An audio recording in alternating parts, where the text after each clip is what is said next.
ಅಲ್ಲಿ ದಾಂಧಲೆಯನ್ನು ನಡೆಸಿದ್ದಾರೆ. ಅಲ್ಲಿ ಕೇಳಕ್ಕೆ ಪ್ರಯತ್ನ ಮಾಡಿದಂಥ ನಮ್ಮ ಕಾಂಗ್ರೆಸ್ ಪಕ್ಷದ ಮತ್ತು ಮಿತ್ರ ಪಕ್ಷಗಳ ಸಂಸದರನ್ನ ಅಮಾನತನ್ನ ಮಾಡಿದ್ದಾರೆ.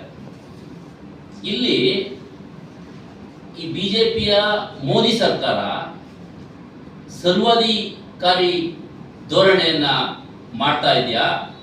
ಇದು ಪ್ರಜಾಪ್ರಭುತ್ವ ವ್ಯವಸ್ಥೆಯಲ್ಲಿ ಸರ್ಕಾರವನ್ನ ಇವರು ನಡೆಸ್ತಾ ಇದ್ದಾರೆ ಅನ್ನೋದು ದೇಶದ ಎಲ್ಲೆಡೆ ಚರ್ಚೆ ಆಗ್ತಾ ಇದೆ. ಇಲ್ಲಿ ಅವರು ಯುವಕರು ಹೋಗ್ಲಿಕ್ಕೆ ಪಾಸನ್ನ ವ್ಯವಸ್ಥೆ ಮಾಡಿಕೊಟ್ಟಂತ ಮೈಸೂರಿನ ಸಂಸದರಾದಂಥ ಪ್ರತಾಪ ಸಿಂಹರನ್ನ ವಜಾಗೊಳಿಸ್ಬೇಕಾ, ಅವ್ರನ್ನ ವಿಚಾರಣೆಗೊಳಿಸ್ಪಡಿಸ್ಬೇಕಾ, ಇಲ್ಲ ಈ ಸಂಸದರನ್ನ ಕೇಳಲಿಕ್ಕೆ ಹೋದವ್ರನ್ನ ಅಮಾನತ್ ಮಾಡಬೇಕಾ? ಇಲ್ಲಿ ಈ ಮೋದಿ ಮತ್ತೆ ಅಮಿತ್ ಶಾ, ಮೋದಿಯವರು ಮಾನ್ಯ ಪ್ರಧಾನಮಂತ್ರಿಗಳಾಗಿರುವಂತ ಮೋದಿಯವರು ಯಾವುದೇ ಚಕಾರವನ್ನ ಎತ್ತಾ ಇಲ್ಲ, ಬಾಯನ್ನ ಬಿಡ್ತಾ ಇಲ್ಲ. ಗೃಹ ಸಚಿವರಾದಂತ ಅಮಿತ್ ಶಾ ಅವರು ಕೂಡ ಬಾಯನ್ನ ಬಿಡ್ತಾ ಇಲ್ಲ. ಇದು ಇವರು ಉದ್ದೇಶ ಆದ್ರೂ ಏನು ಅನ್ನೋ ಒಂದು ಚರ್ಚೆ ಆಗ್ತಾ ಇದೆ. ಇಲ್ಲಿ ನಮ್ಮ ಜನ ನಾವು ಅರ್ಥ ಮಾಡ್ಕೋಬೇಕು, ಸಂಸತ್ ಸದಸ್ಯರೇ ನ್ಯಾಯವನ್ನ ಕೇಳಲಿಕ್ಕೆ ಆಗ್ತಾ ಇಲ್ಲ ಅಂದಮೇಲೆ ಜನ ಸಾಮಾನ್ಯರ ಕತೆ ಏನು?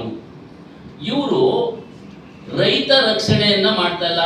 ಯುವಕರಿಗೆ ಕೋಟ್ಯಾಂತರ ಜನ ಯುವಕರು ನಿರುದ್ಯೋಗದಲ್ಲಿ ಬಳಲ್ತಾ ಇದ್ದಾರೆ. ಇಲ್ಲಿ ಉದ್ಯೋಗ ಇಲ್ಲ, ರೈತರಿಗೆ ನ್ಯಾಯ ಇಲ್ಲ, ಬಡ ಜನತೆಗೆ ನ್ಯಾಯ ಇಲ್ಲ. ಇವರು ಸರ್ವಾಧಿಕಾರಿಯ ತರ ವರ್ತನೆಯನ್ನ ಮಾಡ್ತಾ ಇದ್ದಾರೆ. ಅದನ್ನ ಯುವಕರು ಏನ್ ಮಾಡಿದ್ದಾರೆ ಅಲ್ಲಿ ಇವೆಲ್ಲ ನೋಡಿದ್ರಿ. ಭಾರತ್ ಮಾತಾ ಕಿ ಜೈ, ಅಂಬೇಡ್ಕರ್ ಕಿ ಜೈ, ಜೈ ಭೀಮ್ ಅಂತಾರೆ. ಅಲ್ಲಿ ಭಾರತ್ ಮಾತಾ ಕಿ ಒಂದೇ ಮಾತರಂ ಅಂತಾರೆ. ಇಲ್ಲಿ ಏನು ಒಂದು ತೋರ್ತಾ ಇದೆ, ಇಲ್ಲಿ ದೇಶದಲ್ಲಿ ಅರಾಜಕತೆ ನಡೀತಾ ಇದೆ, ಸರ್ವಾಧಿಕಾರಿ ಧೋರಣೆ ನಡೀತಾ ಇದೆ. ಇದೆಲ್ಲ ನಿಲ್ಲಬೇಕು. ಮಣಿಪುರದಲ್ಲಿ ಅತ್ಯಾಚಾರ, ಹಲ್ಲೆಗಳು, ಪ್ರಾಣಾಯಾಮಗಳು ನಡೀತಾ ಇದೆ. ಪ್ರಾಣಗಳನ್ನ ಅವರವರೇ ಕೊಲ್ಕತಾ ಇದ್ದಾರೆ. ಅವ್ರನ್ನ ಇವ್ರು ಸಾಯಿಸೋದು, ಇವ್ರನ್ನ ಅವ್ರು ಸಾಯಿಸೋದು. ಇದು ದೇಶದಲ್ಲಿ ಪ್ರಧಾನಮಂತ್ರಿ, ಗೃಹ ಸಚಿವರು ಇದ್ರ ಬಗ್ಗೆ ಚಕಾರವನ್ನು ಎತ್ತಾ ಇಲ್ಲ. ಹಾಗಾಗಿ ಇದು ಹೇಯ ಕೃತ್ಯ, ಇದು ಖಂಡನೀಯ. ಹಾಗೇನೆ ಒಬ್ಬ ಭ್ರಷ್ಟಾಚಾರಿಗಳು ಯಾರು ಯಾವುದೇ ರಾಜಕಾರಣ ಇರ್ಬೋದು, ಯಾವುದೇ ಪಕ್ಷದಲ್ಲಿ ಇರ್ಬೋದು, ಅವ್ರನ್ನ IT, BD ಮತ್ತೆ ಅವ್ರನ್ನ ಎಲ್ಲಾ ರೀತಿಯಲ್ಲಿ CBI ಅಂತ ಎದುರಿಸೋದು. ಅವರು ಪಕ್ಷಕ್ಕೆ ಸೇರ್ಕೊಂಡ್ರೆ ಅವ್ರನ್ನ ಆ ಎಲ್ಲ ಏನು ಅವ್ರ ಮೇಲಿರುವಂತ ಭ್ರಷ್ಟಾಚಾರಗಳಿದೆ ಅದನ್ನ ವಜಾ ಮಾಡುವಂಥದ್ದು. ಇದು ಸರ್ವಾಧಿಕಾರಿ ಧೋರಣೆ ಅಲ್ವಾ? ಇದನ್ನ ಇಡೀ ದೇಶ ಕಣಿಸ್ಬೇಕು. ದೇಶಾದ್ಯಂತ ಈ ಬಿಜೆಪಿಗಳು ಮತ್ತೆ ಬಿಜೆಪಿಯ ಪರ ಇರುವಂತ ಮೀಡಿಯಾಗಳು ಇಡೀ ದೇಶದ ಅಲ್ಲೋಲ ಕಲ್ಲೋಲನ ಮಾಡ್ತಿದ್ರು.